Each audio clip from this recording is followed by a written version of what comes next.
Olá, meu nome é Cleuton Amaral, professor de Geografia, e hoje vamos tratar sobre o tema globalização. É um tema que, de certo modo, tem a ver com muitas particularidades de nossa vida, principalmente quando entendemos que um equipamento eletrônico ele faz com que o mundo fique mais próximo de nós.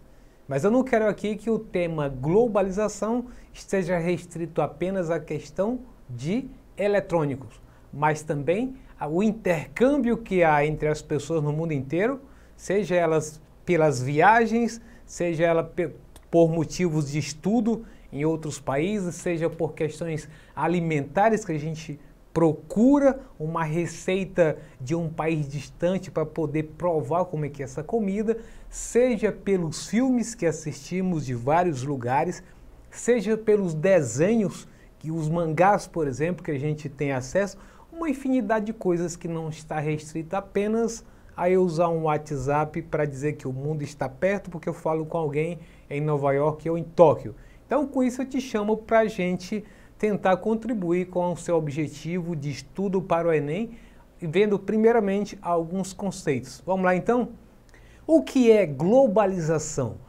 A globalização ou mundialização é um período no qual houve profundas transformações no espaço geográfico mundial, uma vez que o surgimento de novas tecnologias da informação e da comunicação permitem a maior e mais eficaz conexão entre lugares, empresas e pessoas.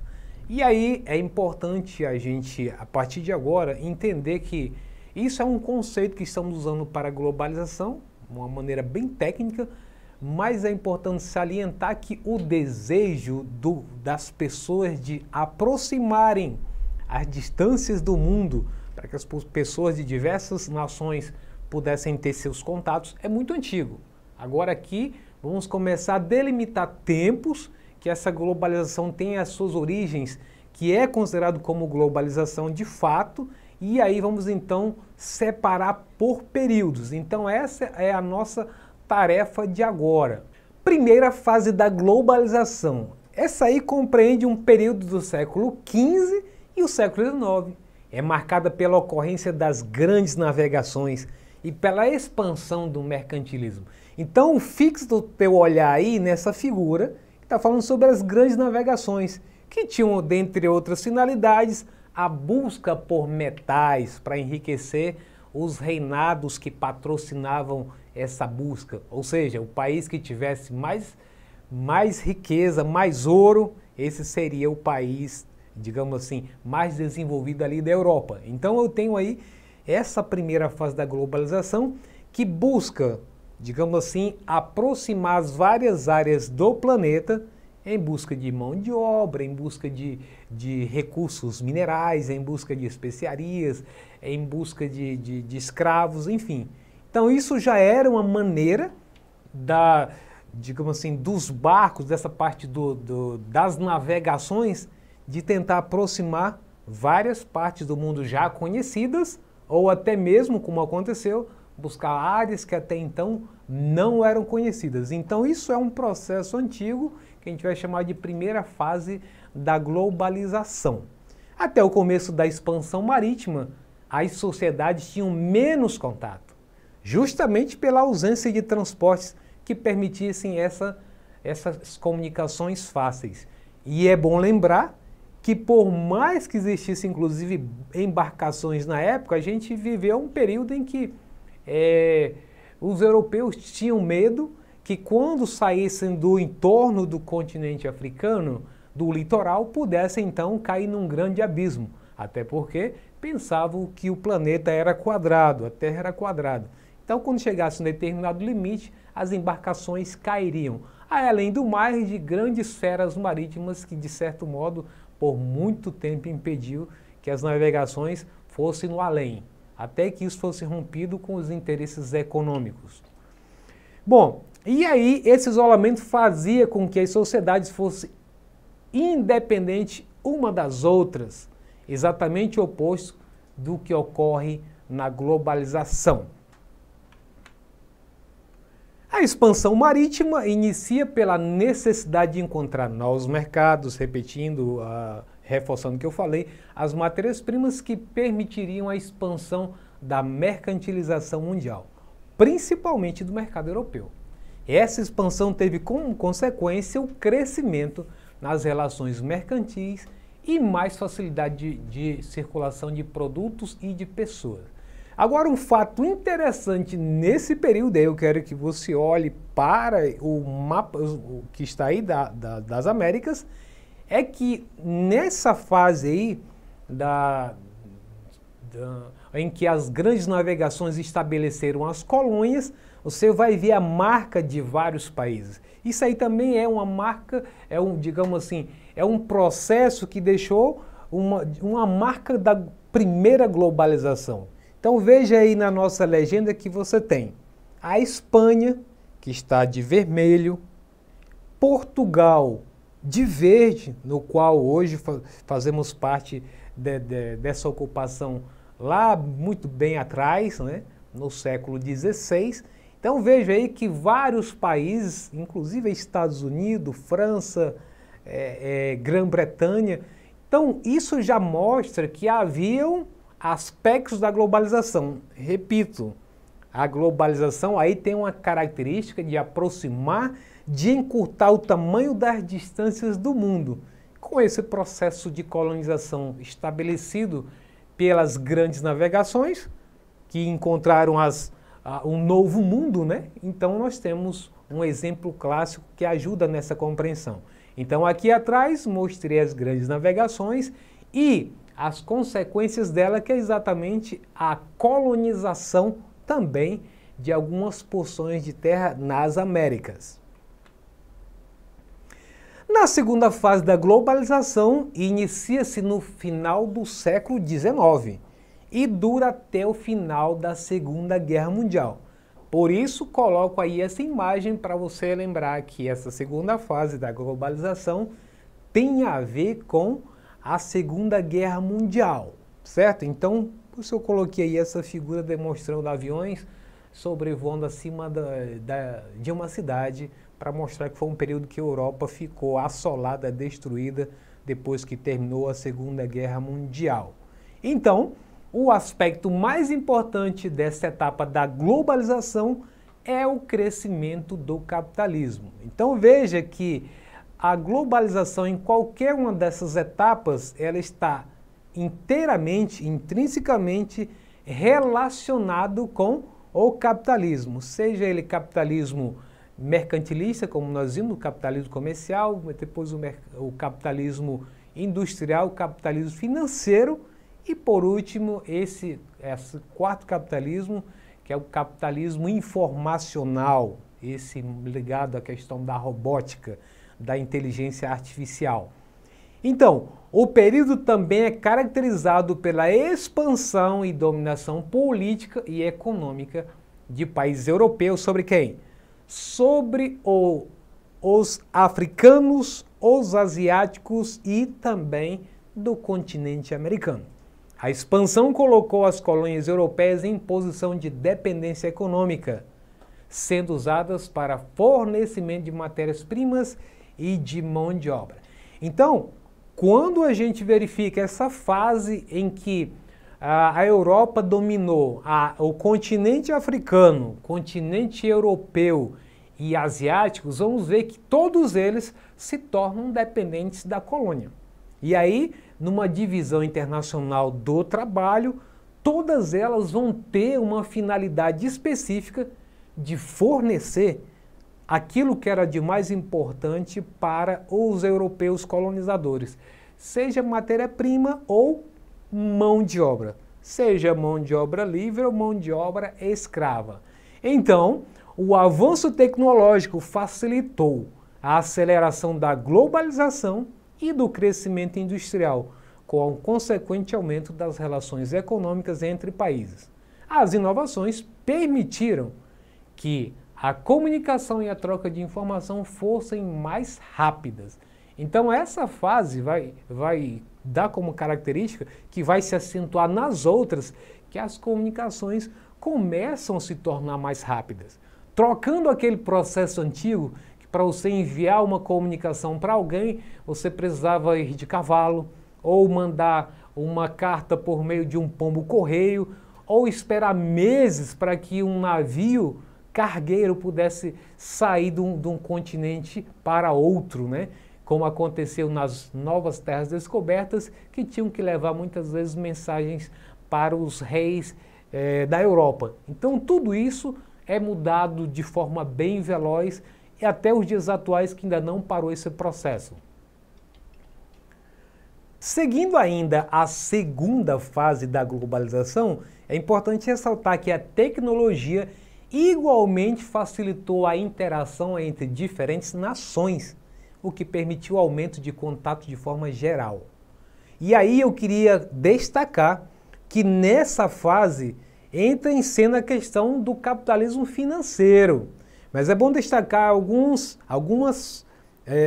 descobertas importantes que estão dentro desse processo aí da segunda fase da globalização. Um deles é a descoberta e uso da eletricidade, outro da telefonia e outro da radiofusão. Então veja esses três exemplos aí que eles dizem tudo.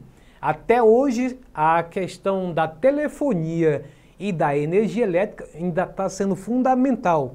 Você percebe que quando a distribuição de energia é cessada em nossas residências ou na cidade inteira, compromete tudo, até mesmo o sistema financeiro do qual nós dependemos, o supermercado, todos os lugares onde depende de energia elétrica e, consequentemente, dos sistemas eletrônicos, internet, para poder tudo funcionar.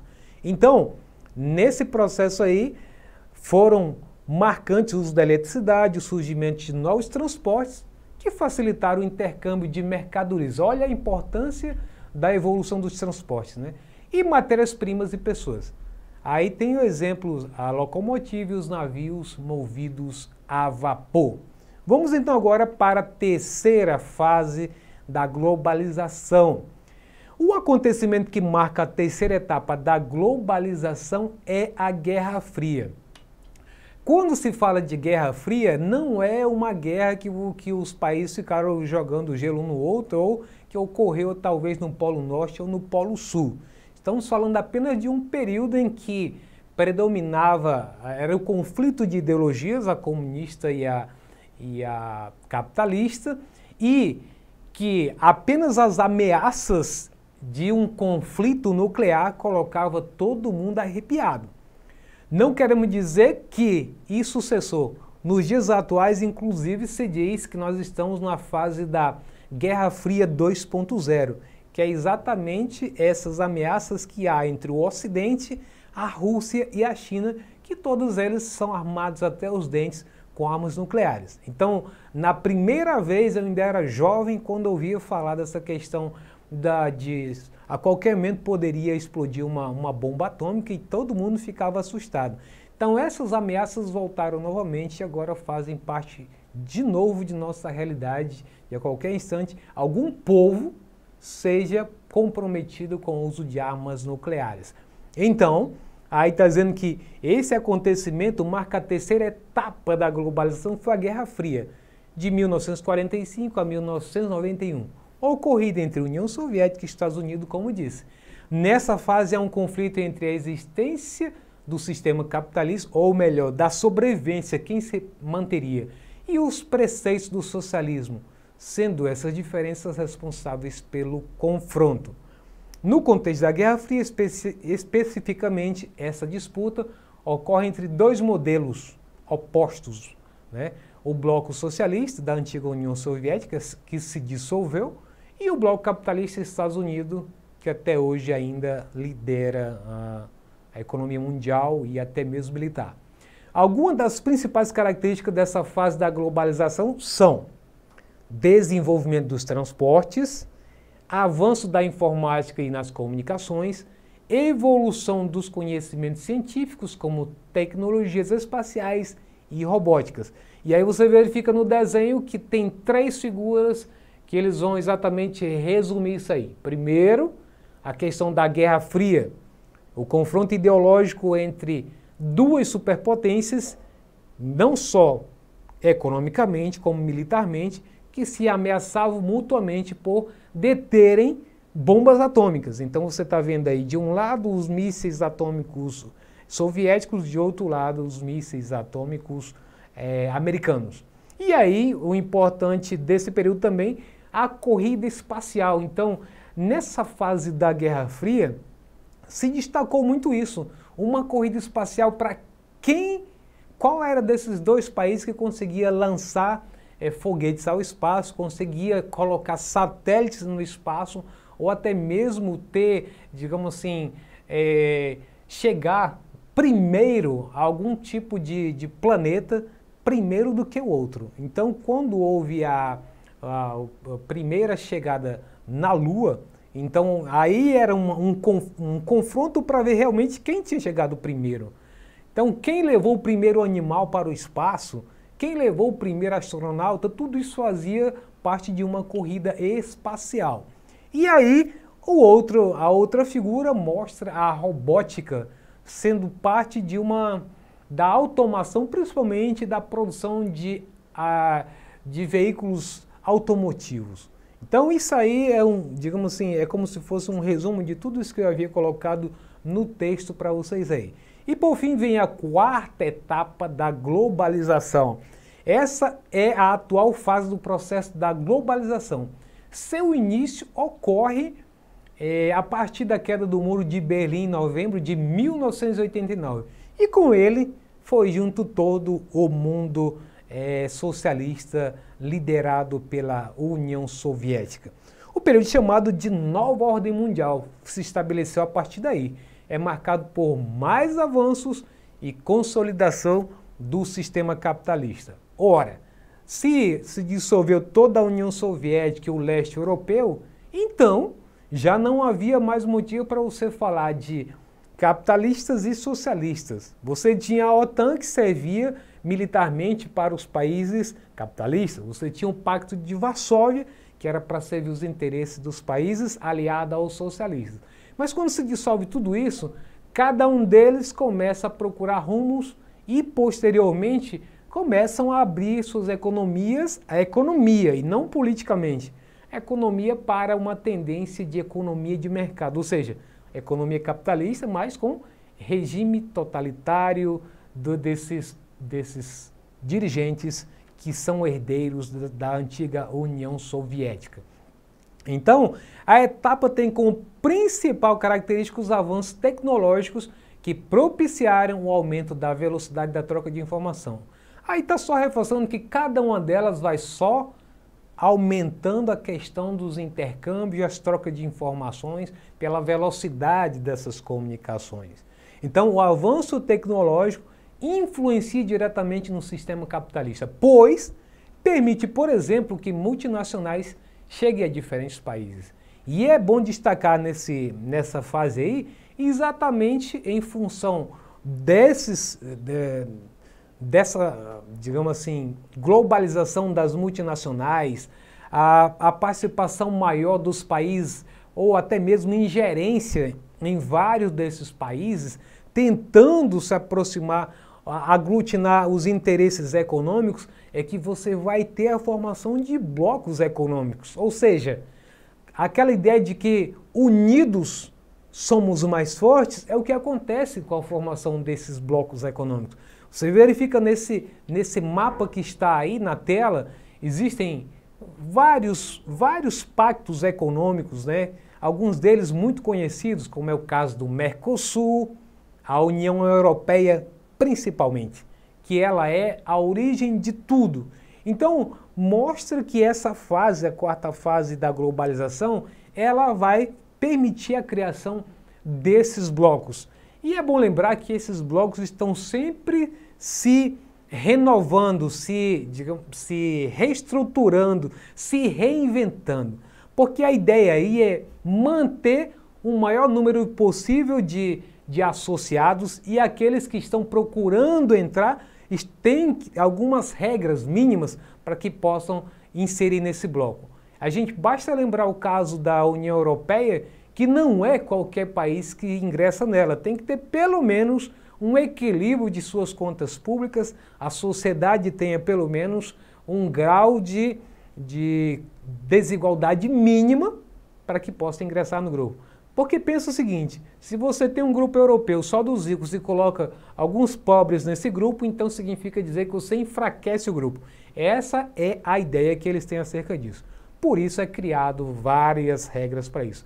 É por isso que o Brasil, para poder ingressar na OCDE, que é uma organização ligada à questão também das relações comerciais dos países mais ricos, que estão tentando abrir uma exceção para o Brasil, ele também vai ter que passar por várias etapas para ele poder cumprir algum dos requisitos mínimos para entrar. Caso contrário, enfraquece o grupo. Essa é a ideia dada pelos ricos.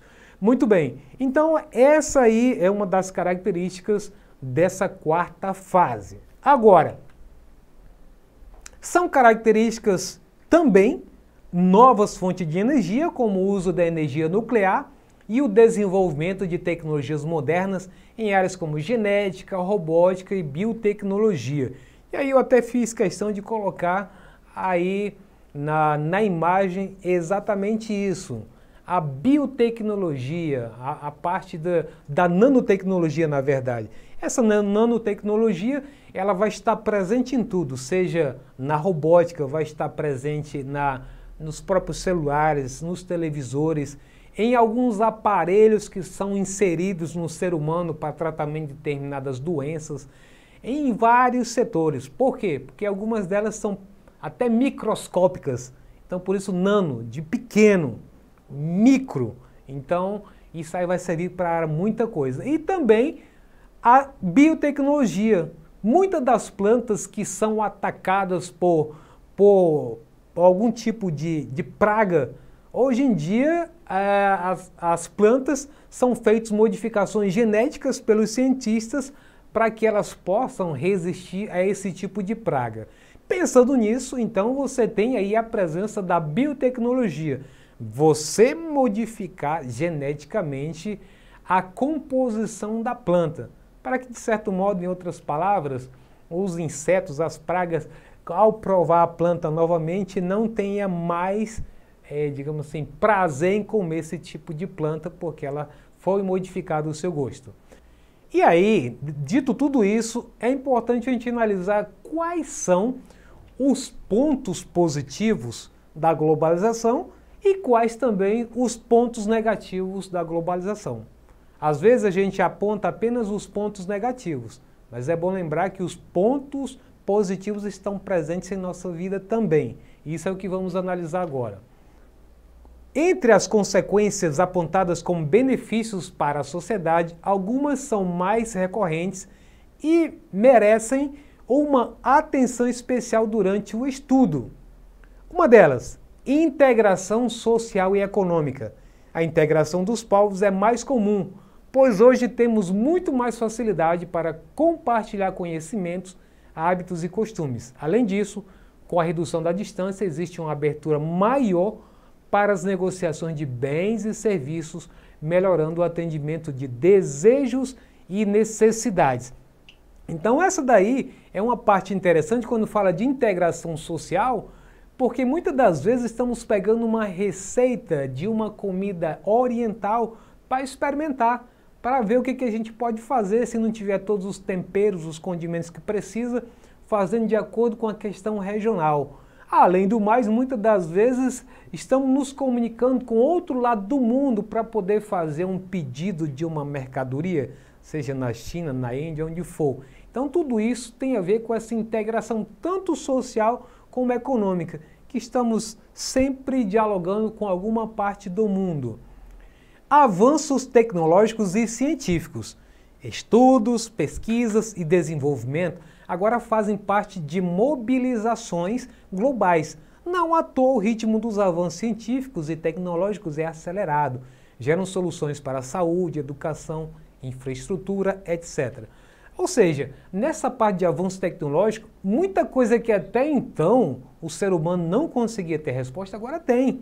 E aí, principalmente na área da saúde, que muitas das pessoas no passado morreram ou ficaram talvez com problemas sérios que impossibilitou a pessoa ter digamos assim, um cotidiano de sua vida tranquilo, porque não havia solução. Hoje os avanços fazem com que, por meio de vários estudos, por meio de equipamentos sofisticados que fazem um diagnóstico do corpo humano inteiro, como acontece com a ressonância magnética, por exemplo, você consegue ver tudo. Eu quero ver a cabeça, ver tudo que está na cabeça. Eu quero ver alguma outra parte dos meus órgãos, é possível vê-los. Então tudo isso, inclusive com o uso da robótica para fazer certas cirurgias, fazer cirurgias à distância, com auxílio de outros médicos de outros lugares do mundo, tudo isso faz parte dessa tecnologia que tem feito com que muita coisa na saúde tenha avançado. E usei apenas o exemplo da saúde, lógico. E aí também o aumento da produção e do consumo. Uma terceira característica é a criação de linhas de produção com etapas espalhadas por todo o globo. Então, dificilmente algum tipo de carro seja produzido exclusivamente em um país. Procura-se custos menores. Então, se um pneu é barato comprar lá na Ásia, esse carro vai ser feito com pneu da Ásia. Se a parte eletrônica nos Estados Unidos custa mais barato, então os componentes eletrônicos serão montados com esses componentes americanos. O certo é que, só para vocês terem uma ideia do quanto isso é complicado, na guerra entre Rússia e Ucrânia, o fato da Rússia produzir mísseis, produzir equipamentos militares usando essa mesma lógica global, pegando peças de vários lugares do mundo, hoje ela está com os seus equipamentos de produção totalmente comprometidos, porque nenhum país do Ocidente vende mais equipamentos sofisticados que fazem parte da composição dos equipamentos militares da Rússia. Ou seja, para repor alguns equipamentos hoje já está complicado para a Rússia. Ou ela chega ao ponto de fabricá-los com muitos anos de pesquisa ou nada feito. Isso é uma maneira, inclusive, de impedir que essa guerra avance. Então, e aí vem a questão do outros aspectos negativos. Os efeitos negativos, por sua vez, costumam estar relacionados aos impactos sociais. Quais deles? Crescimento da economia informal. O que é isso? É aquele trabalhador que foi expulso da fábrica, não tem mais espaço para ele, do comércio, ele vai ter que se virar como pode, fazendo sua banquinha de venda de salgado, abrindo aí um negócio de venda de roupa, de alguma outra coisa, até mesmo um lanchezinho, né, que pode fazer na própria casa. Esses são os que foram lançados para a informalidade. E por último, ampliação da concorrência em nível mundial. A economia local fica mais exposta diante de concorrência.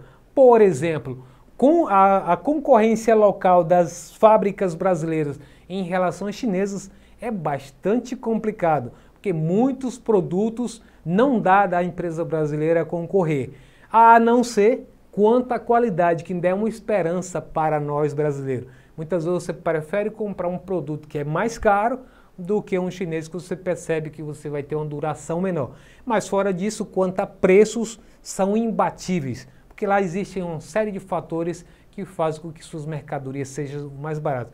Principalmente a questão da mão de obra abundante e com um valor mínimo para eles poderem trabalhar para os chineses. Bom, e aí a gente entra no nosso simulado. Presta bem atenção na questão que eu trouxe para vocês hoje. Olha só.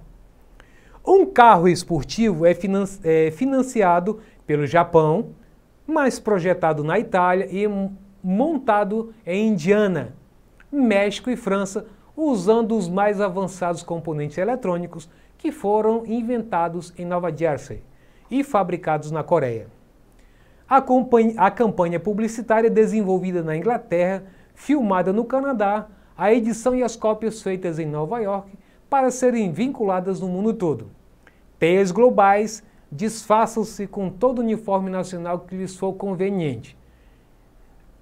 A visibilidade do processo de produção ilustrado pelo texto pressupõe o uso de, letra A, linhas de montagem e informação de estoques, letra B, empresas burocráticas e mão de obra barata, letra C, controle estatal e infraestrutura consolidada, letra D, organização em rede e tecnologia de informação, E letra E, gestão centralizada e protecionismo econômico.